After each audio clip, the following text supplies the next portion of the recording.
Hey everybody, how's it going?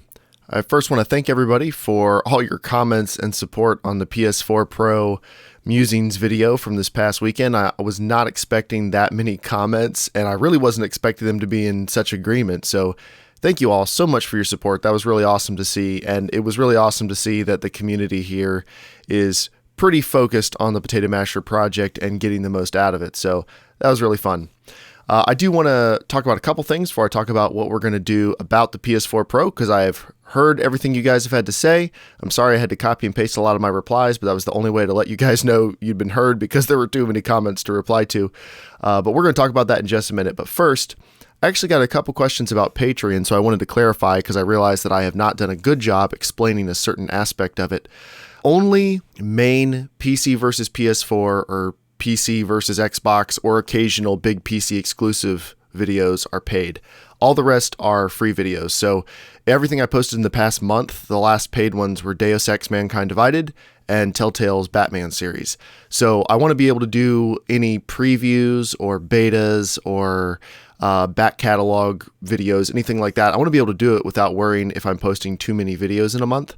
So only the main reviews are paid. I didn't want anyone worried that I was charging my Patreons for like all of those 14 videos I posted this past week. So I apologize for not making that clear enough to start with. And I appreciate everybody who's pledged me on Patreon. You guys are literally giving me the ability to do stuff I was not able to do with this project and to hopefully make it better for everyone else. So I really, really appreciate that. And the money and the support and the comments and everything else absolutely does not go unnoticed. So thank you guys.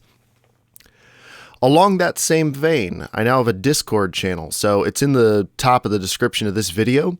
If you want to go check it out and hop in and say hi, it's a good way to hop in and possibly get your question answered about the Potato Masher or another related project.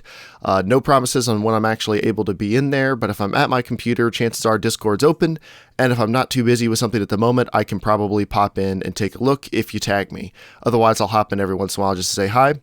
And if you are a Patreon supporter at any level, please message me proof, like a screenshot of your Patreon backer page, and I will add you to a special Patreon side chat because I want to be able to talk to you guys about certain upcoming things for the project and get your feedback on occasional things, because you guys have made this project a lot easier to make it happen, and you've given me the ability to test a lot more games a lot faster, and I do really value your feedback. I value everyone's feedback. But the people pledging on Patreon have changed the project so much that I want to be able to talk to you guys about certain things from time to time, but I'll spend most of my time in the main chat, so please hop in and say hi. Okay, I know you guys didn't click on the video to hear any of that. You're here for what we're going to do about the PS4 Pro. So I was honestly pretty shocked that everybody was pretty much in this much agreement. I think I got maybe 4 or 5 comments of people going, yeah, build a new computer, build a new computer. So we're not going to build a new computer. What everybody was in pretty good agreement about was wait for Scorpio. Now, I'm not committing to making a new build when Scorpio comes out because we don't really know anything about Scorpio. We know what Microsoft teased at the press conference, but that was a full 18 months out from when it might actually release. And you never know what might change, and you never know if they might just call it the Xbox One, 2, or whatever. It could actually be their next-gen system and they're just playing their cards close. So I'm not going to commit to doing a new build with all the ideas I have that I want to do, which I think are going to make the project really, really awesome. I'm not going to commit to doing that when Scorpio comes out, but when the next generational leap happens, whether it's Scorpio, whether it's PS5, whatever it is, that's when I'll do that, and I'll keep you guys updated about it, of course. So for the PS4 Pro, the consensus was either don't do anything, leave the Potato Masher as is, or buy a GPU that you can swap in and out and just use that to compare against the PS4 Pro. So just to be clear, in case I wasn't in the last video, the original Potato Masher configuration is going to be tested intact just as it is for the rest of the PS4's life cycle. I'm not going to mess with that. I know a lot of you guys are excited to see how long that thing's going to last, and it's going to stay just like it is for the rest of the life cycle. But I am going to buy a PS4 Pro, and I am going to buy an additional GPU, which I can swap in and out for PS4 Pro specific videos. Now, I'm going to make the PS4 Pro videos separate from the regular Potato Masher videos, just because I think it would be too complicated to explain and make tags for everything, and it'd be hard to follow along unless I made the videos really long and slow. And I don't want to do that, and a lot of people wouldn't watch them if I did that. So what we're going to do is all of the back catalog games, or I say most of the back catalog games, most of the previews, most of the whatever. Most of the videos are just going to be on the original Potato Masher. But for major AAA games, for major comparisons, for the big multi-platform games, I am going to make a PS4 Pro specific video for each one in addition to the regular Potato Masher video. And only one of those is going to be paid, so they wouldn't both be paid post either. I'm going to do better in the future about clarifying stuff like that when I'm talking about upcoming projects. So one of them will be paid, and they'll hopefully release within like 2 days of each other. The Potato Masher one will go first, and then the PS4 Pro. Now, how am I going to decide what GPU to put into the PS4 Pro? Well, I have already decided, except I don't have to buy it for like another month and a half, so I'm not going to buy it quite yet because you never know what sales might happen, and I haven't actually been able to lock down a pre-order on a PS4 Pro yet, but I've already pretty much decided which GPU I'm going to get, and it's just a matter of waiting for a good sale and snapping it up. And how I'm going to decide how much money I spend on it is pretty simple. First, let me tell you guys how I'm getting a PS4 Pro. So it occurred to me after I made the last video that I potentially have a pretty easy way to do this. Not that it's free or anything, but a much cheaper way to get a PS4 Pro. So earlier this year, we bought my wife another PS4 because I have mine, but I kept dragging it into my office to do Potato Masher stuff with it. And then I ended up just leaving it plugged in on one of my side monitors. And that's what I use to play PS4 now, is just the side monitor. And she really likes playing Lego games and a few other things, and we like streaming media from our Plex server to the PS4. So rather than keep moving it back and forth, and if there was conflicts in our schedule and stuff, we decided, hey, let's just get a second PS4. So I looked on Amazon Warehouse. I was able to get one for a pretty good deal, and it's one of the renewed one. It's one of the ones with the matte top plates that's a little bit quieter, a little bit better fans, and it's a good unit. But we got a little bit lucky because it was just supposed to be the base refurbished unit with controller and the cords and everything. But someone at Amazon Warehouse thought it was supposed to be the Black Ops Nathan Drake bundle, and they packaged in 2 brand new copies of the Nathan Drake collection and Call of Duty Black Ops 3. So brand new, unopened, with a refurbished or used open box unit, which was pretty awesome because I got it for the price of just a used unit. And it's Amazon Warehouse, so it's literally not worth their time to take a return on some of that stuff. So I chatted with them and just let them know that they accidentally sent me the bundle version. And of course, since it's Amazon, they said, just keep it. And then I got another surprise when I booted the unit on. The previous owner, or whoever opened it up the first time, had left another Black Ops 3 disc in there.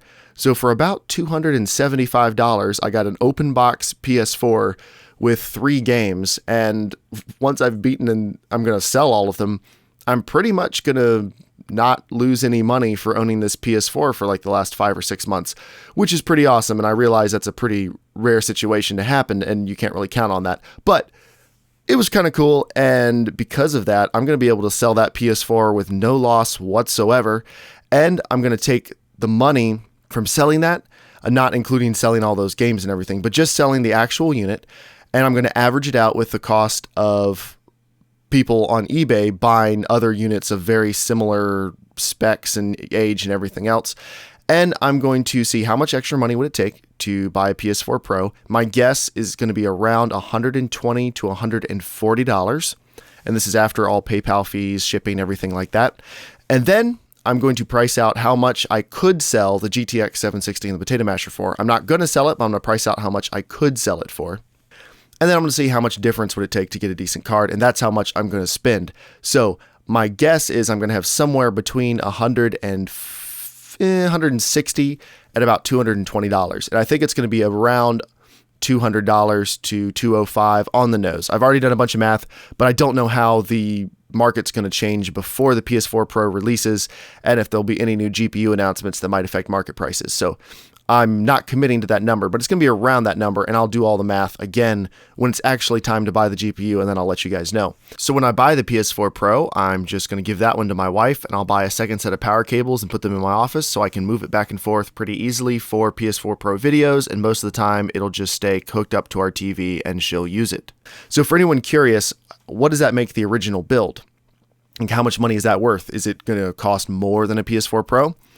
And that's a little bit complicated. I did get a couple people asking about it though. So It's complicated because some of those parts are hard to find now, and there are better parts for cheaper in some cases. So the CPU is not hard to find anymore. They're all over eBay, but the motherboards have become quite a bit harder to find ever since I built the original Potato Masher video. So that's a little bit complicated to say. Also, the case isn't important. Any old case will work. You could get a better hard drive for the same money now. You could get better RAM and more RAM for the same money now. And you could get a newer, better graphics card for less money than I paid. So overall, I think the PS4 Pro equivalent build, using the parts I already have, will end up being worth somewhere around $400 to $420. So it's certainly, it's within spitting distance of the actual PS4 Pro selling price, but it's a bit complicated. Now, I did price out some actual from scratch builds in case I was going to do one. So for anybody curious, I had those landing anywhere from $395 to $430, depending on what parts I chose, and that was not including any rebates, that was not anything on sale, that was no special deals, that was just the straight price on PC Part Picker. No guarantee I'd be able to get all those parts for the exact same prices in November, of course, but as I'm pricing it out now, yes, I believe I could make a PS4 Pro competitive build for about $400, but we're not going to. We're going to do the GPU upgrade version, and there aren't going to be PS4 Pro comparison videos for every single Potato Masher video. It's going to be for the big ones, the ones where everybody's interested in. Because honestly, a lot of indies and a lot of older games I do for the back catalog series, they run just fine on the regular Potato Masher, and you wouldn't really gain that much by doing it on the PS4 Pro competitor. I haven't quite decided what I'm going to call that computer yet, or that version of the computer. I've gotten more recommendations than I thought to call it the Pro-Tato Masher, but I know how I speak, and you guys know how I speak, and I really don't think I can nail that a couple times in a row. So it's probably not going to be that. I might just call it the Potato Masher Pro or the Potato Masher 1.5. I don't really have a preference so far, but I'll think about it. We'll make a decision farther down the road, but that's what's going to happen, guys. If you have any theories about what GPU I'm going to pick and why, I'd be curious to hear them in the comments section. I'm not going to tell you if you're right or not, but there aren't that many choices in that price range unless I go with something old and unique and different, and I could always do that. So thank you everybody for watching. Thank you for commenting. Thank you for subscribing. Thank you to everybody who has made this project what it is. It's awesome. It's a lot of fun, and I really appreciate you guys. And I will be in communication about this project pretty soon in the future. So have a great day.